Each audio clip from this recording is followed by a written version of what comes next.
안녕하세요. 언제나 여러분께 뻔한 이야기 그리고 유익한 이야기를 전달해드리고자 하는 제니퍼의 뻔한입니다. 제니퍼입니다. 바로 이연세 작가의 까치와 고독한 영웅들입니다. 만화의 마지막 부분이 참 기억에 남는데요. 저 드라마 보거나 만화 보고 우는 여자 아니거든요. 근데 제가 살짝 눈물이 날 뻔했어요. 궁금하니까 당장 이 영상의 마지막 부분만 돌려보겠다? 아니에요. 그렇다면 감흥이 전혀 없으실 거예요.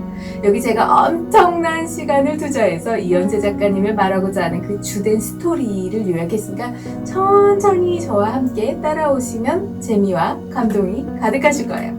시작에 앞서서 아직까지 뻔한 문화 구독자가 아닌 분께서는 구독 버튼 꾹, 좋아요, 알림도 꼭 부탁드릴게요. 더욱 알차고 유익한 영상으로 보답하겠습니다. 바로 시작할게요.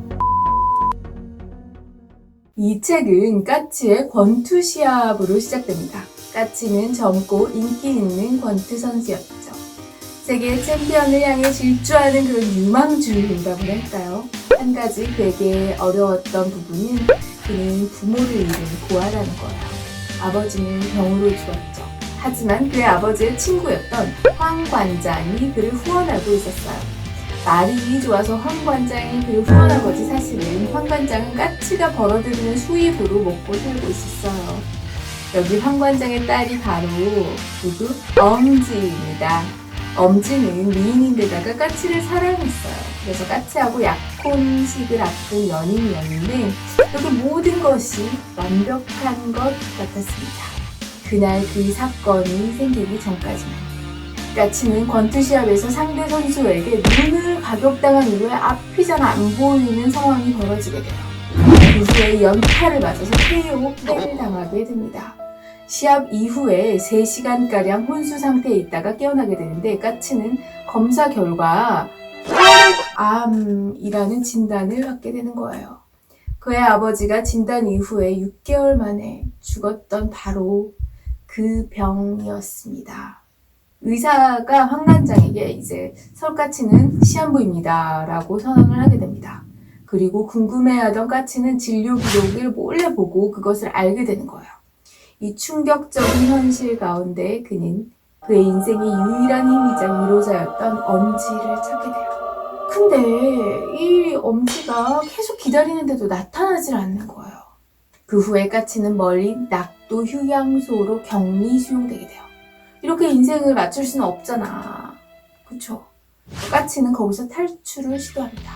그리고 드디어 탈출에 성공합니다.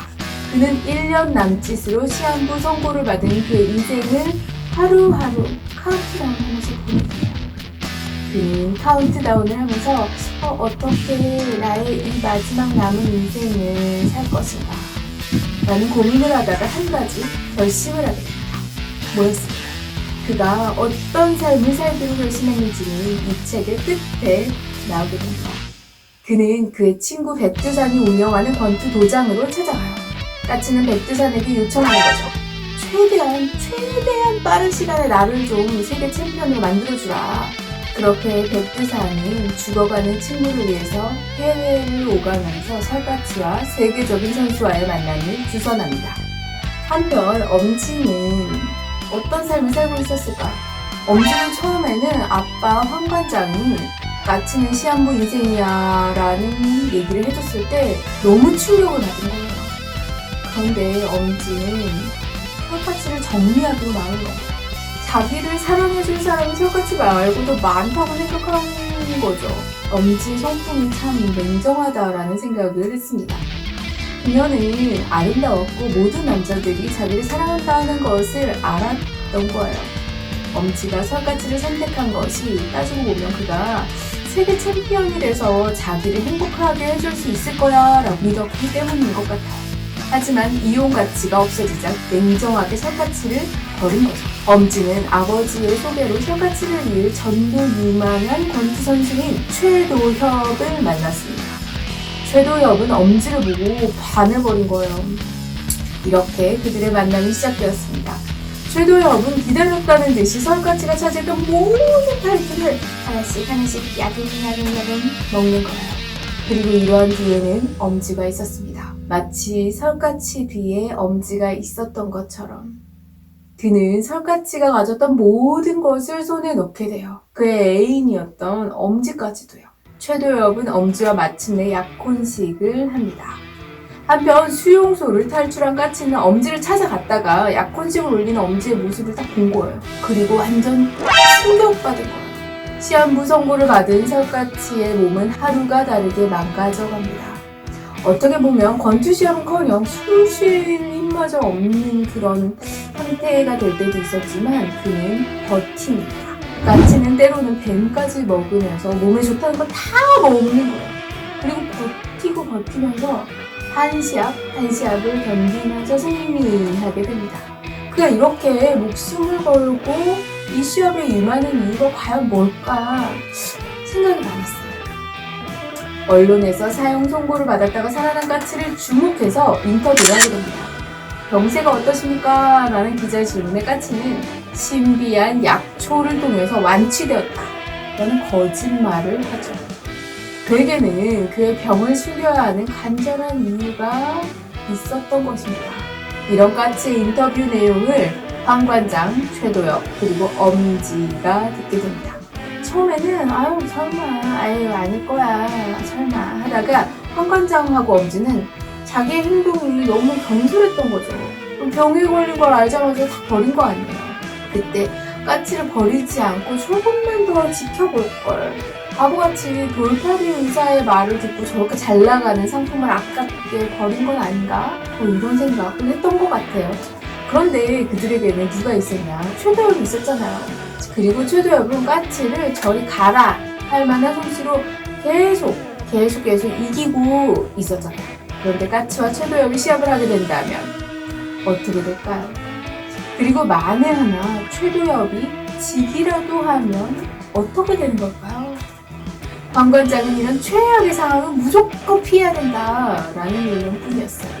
그토록 많은 투자를 했던 최도엽을 이룰 수는 없는 거잖아요. 하지만 상황은 녹록지 않았습니다.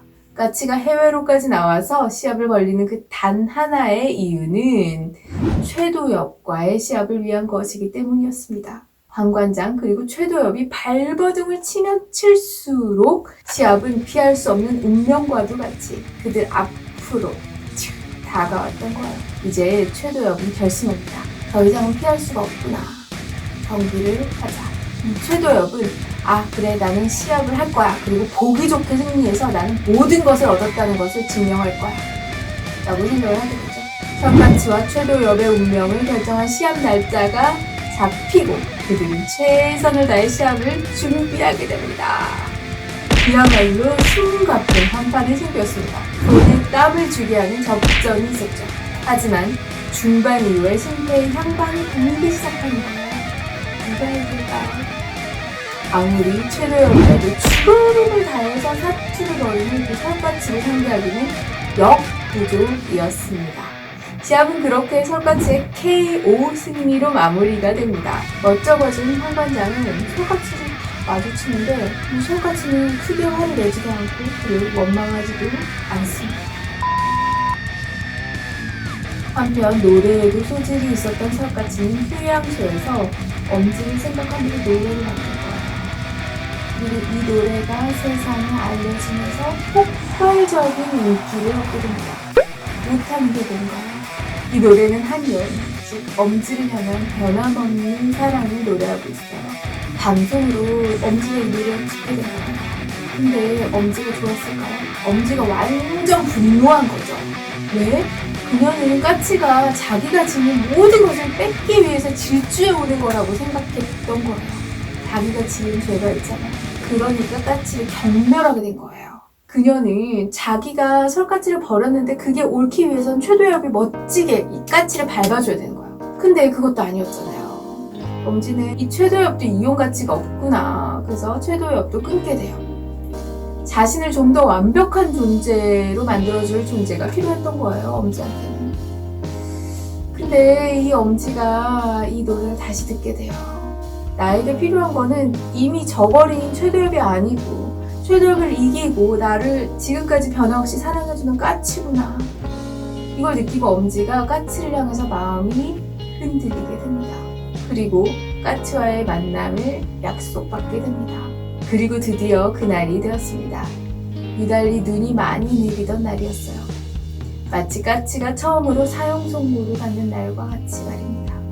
까치가 엄지와 만나자고 한 그날은 마침 까치가 세계 챔피언에 도전하는 시합이 있는 날이었습니다. 시합이 끝나고 멋지게 나를 만나려고 하는 걸까 하고 엄지는 이제 기대에 부풀어 있는 거예요.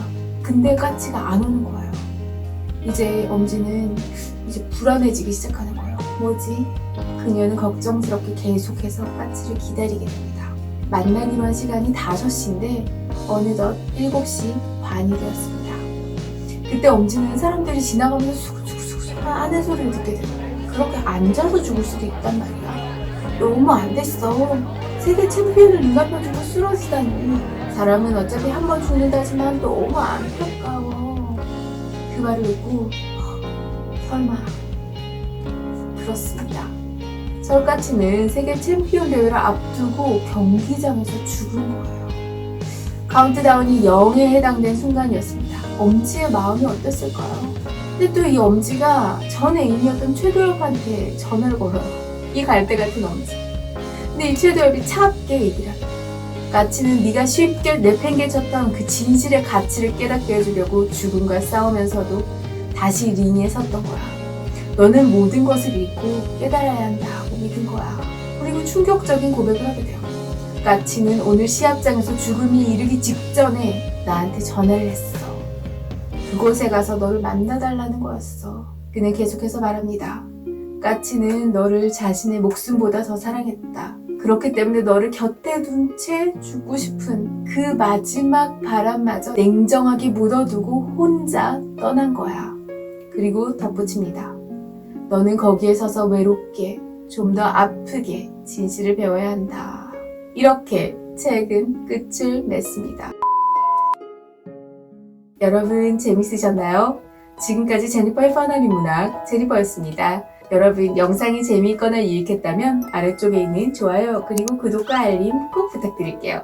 다음에는 더 재미있고 유익한 영상으로 찾아뵙겠습니다. 감사합니다. 여러분 안녕.